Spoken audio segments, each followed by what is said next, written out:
Good morning, everyone. Welcome back. Can I Be Frank program? It's been a while. I'm happy to be back in the WellPoint studios here for Inside Lowell. It is Friday the 13th, so, cross your fingers if you believe in that kind of stuff. Beautiful September day here down in Lowell, and what a time right now, this time of year. If the coming days, tonight, tomorrow, Sunday, there's just so much great action happening here. Specifically, if you enjoy football, if you enjoy drinking, which is about 85% of probably this audience, it's a great weekend to be here. So a lot of stuff I want to just promote, let you all know about. It's roughly 11 a.m. on the 13th here, and Ted Panos and the crew have promised to get this podcast out to you this afternoon so you can be aware of all the things happening in and around Lowell this weekend. But our primary focus is some great football, which everyone's excited to have back, as we know. So before I hit upon some great games you can all catch up on this week, let's not lose sight of Irish Fest. Lowell Irish Fest this weekend in and around Lowell. If you go to Lowell Irish Fest, you look it up. It's on Facebook and Instagram and all those good things. You can find the events and happenings. But there's going to be dozens of acts and performers, Irish performers, which I looked at the lineup, are really great if you like that type of music, which I certainly do. There is step dancing. There is just cultural stuff. There is Pour the Perfect Pint competition, which I'm assuming my friend Finbar has the inside track on that one, but that's happening too. So that starts, I believe, tomorrow. So check out Lowell Irish Fest, and it's a great take. And obviously the weather we've had this month has been amazing, and tomorrow looks no different. So get on out there and support it. It's a great event. Now, as a reference to football, like what's better? I know I'm biased and I love it, but there's some great happenings. In addition to the 1-0 New England Patriots, who will have their home opener on Sunday afternoon against the Seattle Seahawks. Obviously underdogs. We don't have high hopes, but they did win an amazing opening game last weekend against Cincinnati. So who knows what's going to happen, but I'm sure we'll be watching on Sunday to see if they can capitalize and potentially lead the AFC East come Sunday. We shall see. And beyond the Patriots, let me start with our hometown Lowell High School Red Raiders, who opened their season tonight at Cawley Stadium in Lowell. 6 p.m., not 7. It's an important thing to note. For whatever reason, they have backed up their start times of home games this season, and they will begin at 6 p.m. kickoff.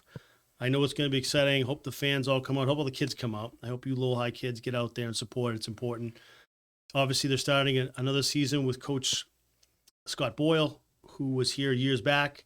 Very committed. I'm pretty close to a lot of the coaching staff, and they have been working really, really hard for way more than just the start of this season. Just workouts, and these kids are killing themselves to have a big campaign this year. And they open up tonight against the Westford Ghosts, is it, Mike? Gray Ghosts. The Gray Ghosts of Westford. So we would love a win tonight, and I hope they play tough against 6 p.m. kickoff.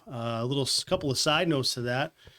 I understand that the Red Raiders are coming out in some very intense, new, fast black uniforms tonight, which there's been a little controversy about. However, you can dig into that all you want, but I know these kids are going to look really sharp and fast, and it's an interesting topic, but they're going to look great. So get out, support them.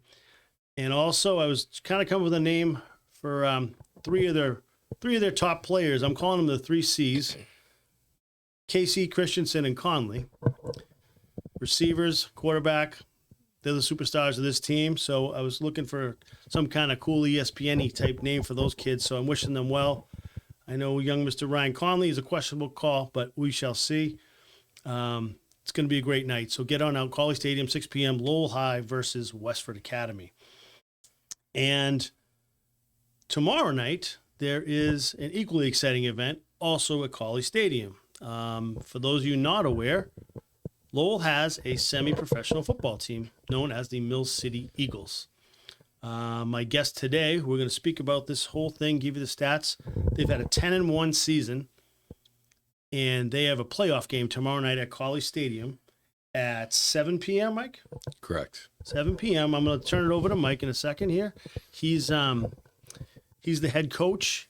This is a semi-pro team. There's no paychecks involved in here, but these guys practice hard. They work hard. They represent Lowell well. They're playing the Valley Generals tomorrow evening in a playoff game. So we're going to do a little recap of their season, hear a little more about tomorrow evening, and again, a lot of great stuff. So I hope you're excited, and I'm going to turn it over and let Mike talk a little bit about the season and what they hope for tomorrow. So welcome, Mike. Appreciate it, Frank. Thank you as always for having me on. Obviously, we don't want to thank our main sponsor, the Bacon Group, all the support that they've given us this year. Show the shirt, Frank. Show the shirt. Show the shirt. There it is. Yeah. Ironically, Mike and I happen to represent this company, and we're a proud sponsor of the Eagles. Yeah, very, very supportive, so we appreciate it. Championship game tomorrow night. Riding a 10-1 season right now against, conference rival, the Valley Generals out of Derby, Connecticut. Split the season series. With them, we beat them down there. They beat us at home. So it's for all the marbles. So hopefully we can, put a good performance on. I do want to say that all kids in the city are invited. Everyone's, all the kids are coming in for free. We've had local support from the junior high football program, Lowell Pop Warner. Our concession stand is going to be run by the Lowell Junior High football program, so 100% of the proceeds get donated to that program. I got some great guys, Marty Ty, Ronan Dunn. Yep. They really, put the work in for the kids. So we're glad and proud to be able to partner with them. Awesome. To take a step back for those listening and watching that aren't familiar, take us back to exactly not only the Mill City Eagles, but the league and what it represents and who's playing, and just a recap maybe of how the season's gone, because you've been out there since June. Even before June. Yeah. Okay. Yeah. So our off-season OTAs started at the end of January going through early February. We play in the East Coast Football League, which is the biggest amateur league in the country. Our program is primarily made up of, guys right out of college, right out of high school, looking to continue playing, football. Some of our younger guys out of high school looking for some additional film, while they attend Middlesex. Send off so they can get into a 4-year school. Lowell's our home, has been for the last 2 years. We try to give back to, the local community. Community's really welcomed us, which is, something you don't necessarily see. Semi-pro in past years has had a bad reputation of just being, riff-raff football. This is a high level of football play. Yep. Like I said, it's primarily ex-collegiate players. The league as a whole has had, guys who played in NFL and other programs, other teams. So it's a really good take. It's a cheap family environment. Most of our fans, when they bring their kids, they drop the kids right off, then they come celebrate right after at the Kilkenny Pub. So it's awesome. A good time. That's for excellent. All. Yeah. No, it's and you and I were on together earlier this season, right? I think before the season kicked off. Yeah, did we speak? Yeah. And it's like I equate it to the old days of the Spinners, right? It's just it's a family night. It's inexpensive. It's it's oftentimes free for the kids, and there's just so much around it. So it's just good to have football on all levels. The junior high program I know is running like a top. And the high school is rebuilding, and then the Vogue program is fantastic. Then we have you guys. It's a great time for football in Lowell, and I think most people embrace it. And the fact that we have this beautiful resource that is College Stadium around the corner, which I was there last weekend. I plan to be at the game tonight. It's a great thing. Kids are lucky to get to run out of that tunnel. Yeah. Many kids at any age, and certainly not at junior high level. You're playing at some field and there's a couple of benches and things. To get to run out of a stadium tunnel, and I was fortunate enough because I went to the high school to do that 30 years ago. It's really cool. So that's fantastic. So I wanted to ask you a little more about, give me the highlights of the season, who to watch, who to look for. So, I know you don't want to pick favorites, but some of your favorite moments over your 10-1 season.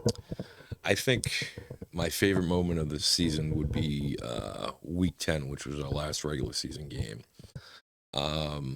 My youngest brother was getting married that day. I was best man, so unfortunately, I couldn't attend the game. I was about to say, Yeah. I wasn't able to attend the wedding. Yeah, no, yeah, I thought about it, but unfortunately, I made a better decision, I guess you can say. I'd say so. My mother was pleased with it. Yeah, I bet.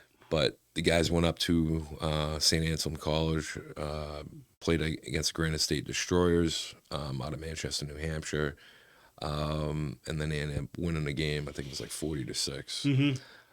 So when I was wrapping up the wedding, on my way home, I'm way up in New Hampshire. I'm like 3 hours away. I'm trying to use my GPS. Get a phone call from my special teams coordinator, my OC, saying how they ran a rough shot against Granite State.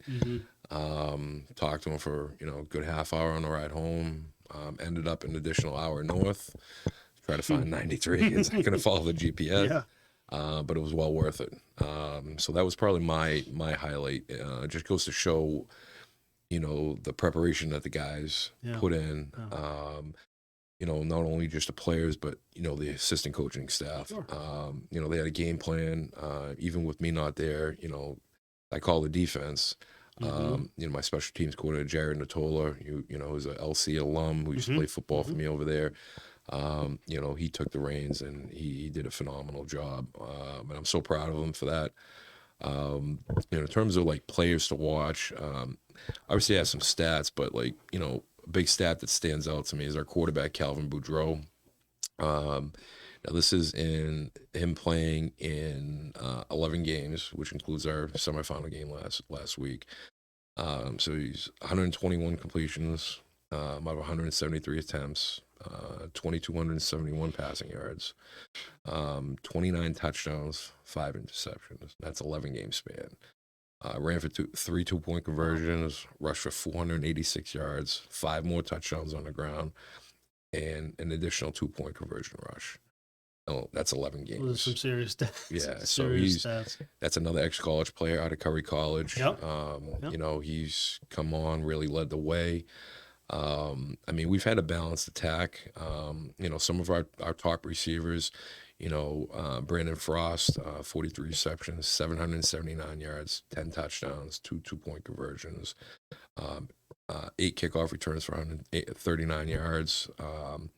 Princewell, Awiju, 28 receptions, 511 yards, 7 touchdowns, 1 2-point conversion, 9 returns for 185 yards, and he also broke a kickoff for a touchdown. Those are guys in the air. As far as guys on the ground, it's a pretty balanced attack. We have a 2-headed monster with running backs. Josh Pierre-Charles, 87 rushes, 557 yards, 8 TDs, 8 receptions, 83 yards, 11 kickoff returns for 342 yards and 1 touchdown. And then, Tyler Fontes, who, is a veteran player for us, still only like 26, 27 years old.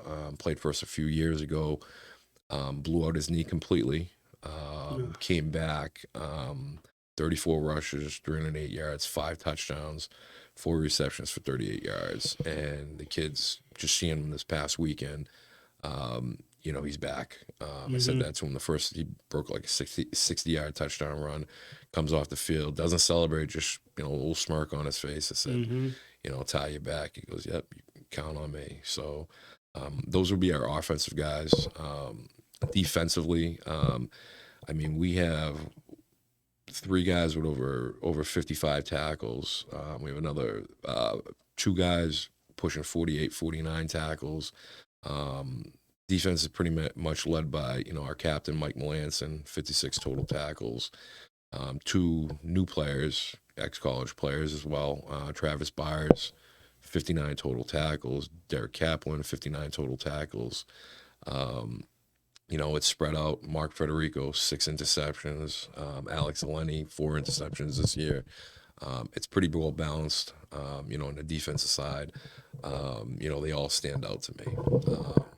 So those would kind of be the players to watch, this coming weekend.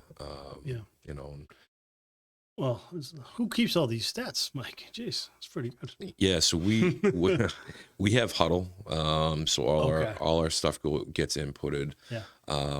We also broadcast with LTC as well for our games. That's right. Yeah. Shout out to them too. Yeah, shout out to them. And Yeah. it's funny because the 3 broadcasters that we have, all low Catholic ex-football players that played for me. Tyler Pelletier, Ryan Lindy, Riley Nichols, and they do a phenomenal job. Yeah. Like if you heard them on the radio, Yep. aside from them cracking the jokes about me that they do, you would think they were professionals. Yeah. So Sure.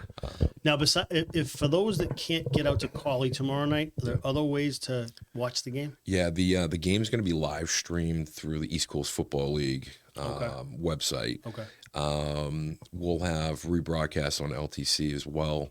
But if you want to watch a game live, it's right on ECFL's website. ECFL. Yeah, Okay. East Coast Football League. Awesome.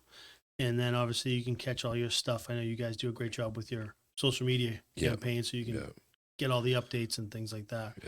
Yeah. Okay. Well, it is Friday the 13th. We know people are busy. Like I said, it's just about noontime. We want to get this thing out and published. So just some highlights, again, first of all, Irish Fest, get out there. I'm biased. My name is Frank McCabe.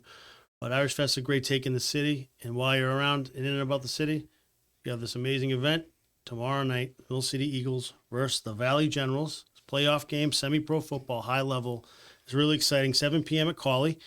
You have the Patriots home opener. You'll all be watching on your TV on Sunday against the Seattle Seahawks. And you have, of course, our Lowell High School Red Raiders facing Westford tonight, 6 p.m. at Cawley. So there's a lot to love about this city tonight, tomorrow, and Sunday. So, Mike, I'll give you the last word. Anything you want to say before we move it on? Yeah, this is just with this program. This is a historic year for us. Sitting at 10-1, never won 10 games. Playing in a league championship against Valley. If you like football, you like a physical game. This one's going to be one for the books. So definitely come on out. All kids are free. Parents, join us at Kilkenny right after. Hopefully we're celebrating and bringing that trophy right home. Well, thanks, Mike. Really appreciate it. We kept this nice and short and tight here today, and it's going to be blasted out. So hopefully you folks can all tune in, get the details here. Thank you to Inside Lowell. The Can I Be Frank show's back. I hope to be on more often, and great stuff happening here right now. So wishing everyone a great, safe weekend, and enjoy.